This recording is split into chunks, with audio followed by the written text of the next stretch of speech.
खराच्या वरून राज्यामध्ये जी काही खळबळ आता माजलेली आहे, काल केसरकरांचं एक स्टेटमेंट आलं की 39 आमदार भेटले, माझंच नाव काय घेता?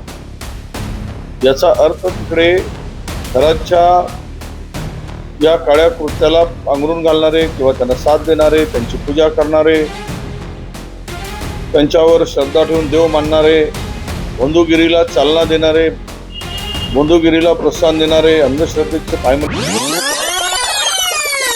तुडवणारे, हे 39 जे कोणी आमदार आहेत किंवा मोठे उच्च पदस्थ आहेत, त्यांच्यावर जादूटोणा प्रतिबंधक कायद्याअंतर्गत गुन्हे दाखल झाले पाहिजे. कारण यांनी कायदे बनवणारे कायदे मंडळातील लोकांनी जर कायद्याच्या विरुद्ध काम केलं असेल किंवा कायद्याच्या विरुद्ध वागत असतील तर तो गुन्ह्यास पात्र आहे. आणि त्यामुळे या सर्वावर त्यातले जे जे सहभागी आहेत त्यांची नावं केसरकरांनी उघड केली पाहिजे. 39 जणांची यादी पब्लिश केली पाहिजेत केसरकरांनी, आणि त्या सर्वावर प्रतिबंधक म्हणजे जादूटोणा प्रतिबंधक कायद्याअंतर्गत, अंधश्रद्धा प्रतिबंधक कायद्याअंतर्गत त्यांच्यावर गुन्हे दाखल झाले पाहिजे. आता ही खराची वरात कुठपर्यंत जाते हे येणारा काळ सांगेल.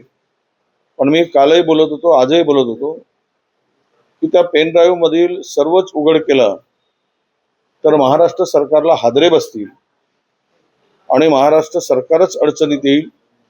असे महाभाग या खराच्या काळ्या कृत्यामध्ये सहभागी आहेत, आणि ते उघड झालं तर मात्र मोठा महाराष्ट्रामध्ये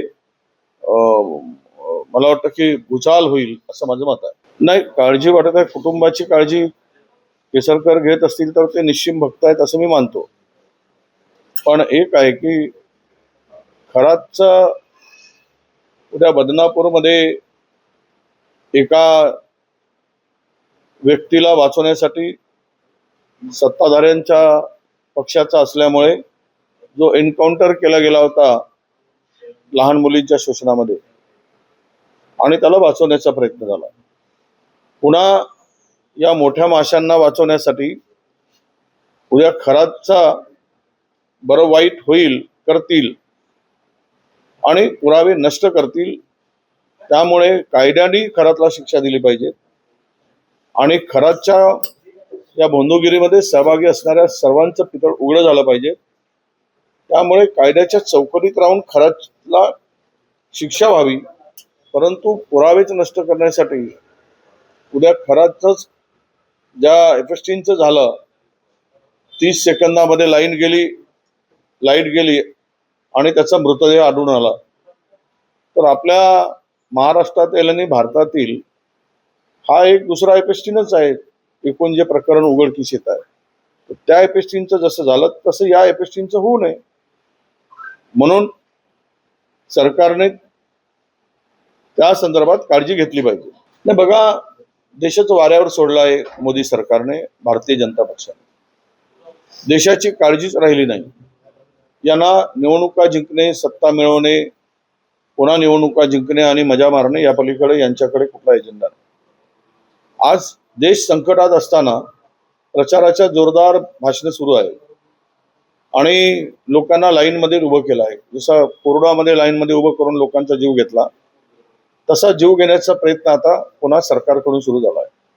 म्हणजे सामान्य माणूस मेला काय, जगला काय, तरी हे सांगतात की काही तुटवडा नाही, काही चिंता करायची नाही. काल भुजबळांनी सांगितलं की 15 दिवसानंतर LPGचा मोठा प्रश्न या देशामध्ये निर्माण होईल, आणि इराणनी आपली भूमिका स्पष्ट केली आहे. रशियाने तेल देण्याचं बंद करण्याचा निर्णय घेतला आहे. अशा स्थितीत रशिया आपल्याला नाकारतोय, आम्ही जाऊन गळाभेट करतो त्यांची. इराण आमचा दोस्त होता, दुश्मन झालाय. हे कुठे काय चाललंय? केवळ हिंदू मुस्लिम करून, भारत पाकिस्तान करून भारत देश पुढे जाऊ शकत नाही. भारताचं परराष्ट्र धोरण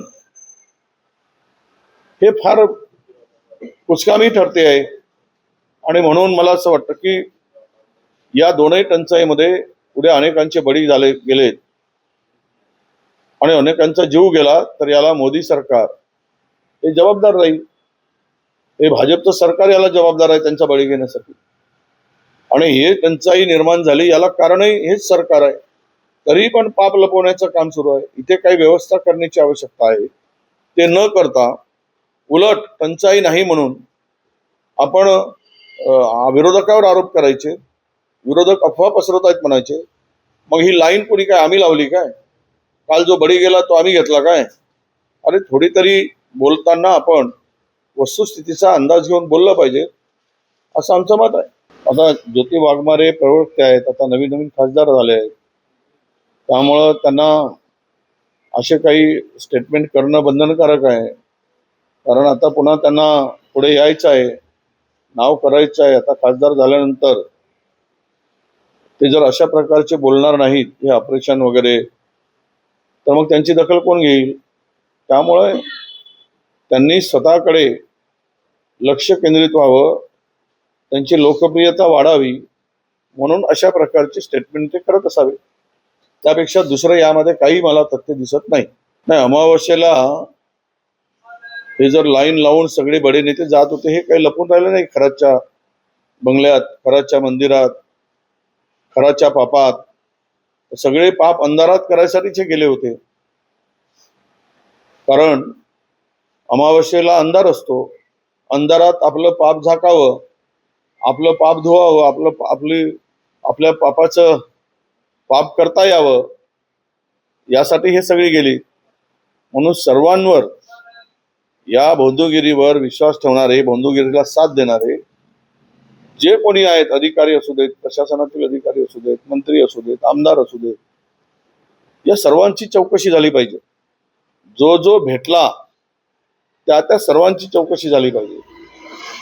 म्हणून मी म्हणालो की SIT हाऊसमध्ये बोलताना SIT चौकशीतून फार काही निष्पन्न होत नाही, कारण खूप SIT चौकशी आहे. परंतु न्यायाधीशाच्या देखरेखीखाली पोलिसांनी चौकशी करावी आणि रोज चौकशीचे अपडेट लोकांच्या पुढे ठेवावे. आज चौकशीचा फारच केला तो कुठे गेला आहे, कुठपर्यंत चौकशी गेली, कोण सापडलेत, रोजचा रोज ब्रीफिंग जनतेला दिला पाहिजे. चौकशीमध्ये सांगितलं पाहिजे की यामध्ये कोण कोण मासे अडकत आहे. पण ते उघड न करता झाकून ठेवून ATC करायचे आणि पुन्हा फाईल अहवाल तयार करून दाबून टाकायचा, अशी घटना अनेक वेळा झालेली आहेत. त्यामध्ये मला एकूणच या सगळ्या परिस्थितीत खरातला साथ देणाऱ्यांना, त्वरित जर सरकारची भूमिका इमानदारीची, प्रामाणिकपणाची असेल तर अंधश्रद्धा कायद्याअंतर्गत यांच्यावर गुन्हे दाखल व्हावे, यांची पोलिसांनी चौकशी करावी, यांचे व्हिडिओ कॉल रेकॉर्ड घ्यावा आणि यांचा CR तपासावा. काय बोलणं झालं, कोणाशी बोलणं झालं, हे सर्व तपासणीची गरज आहे. आवश्यकता पडली तर पोलिसांनी, कोणी मोठा असो छोटा असो, कायद्याच्या पुढे कोणी मोठा नाही हे दाखवून द्यावं. नाही तर त्यांचा आता वाद संपलेला आहे किंवा संपलेला नाही यावर पडायचं नाही. पण एक आहे की राष्ट्रवादीची 2 शक्ल जी आहे ती उद्याच्या दृष्टीनं आज जी वाटचाल आहे, हे फार काळ काही हे वाटचाल टिकणार नाही. भारतीय जनता पक्ष अजगर आहे, तो हळूहळू एकेकाला गिळंकृत करून टाकेल आणि सुस्तपणे भासही होऊ देणार नाही की त्याच्या पोटात गेले की नाही, तो अंदाजही घेऊ देणार नाही. कारण मला वाटतं की दक्षिण आफ्रिकेमध्ये जे काही अनाकोंडा वगैरे मोठे मोठे दिसतात, तर हे भारतीय जनता पक्ष म्हणजे अनाकोंडाचा बापच आहे. त्यांच्या जवळपास कोणी गेला तर त्याला गिळंकृत करून पोटामध्ये जिरवून टाकतील आणि लोकांना सांगतील की आम्ही कुठे खालाय, अजगराच्या पोटात गेलेलं काही दिसत नाही, तर तसे ते सांगत बसतील. पण ह्यांना गिळंकृत केल्याशिवाय हळूहळू ते थांबणार नाही. त्यामुळं या पक्षाने किती सावधगिरी बाळगावी त्यांचा प्रश्न आहे.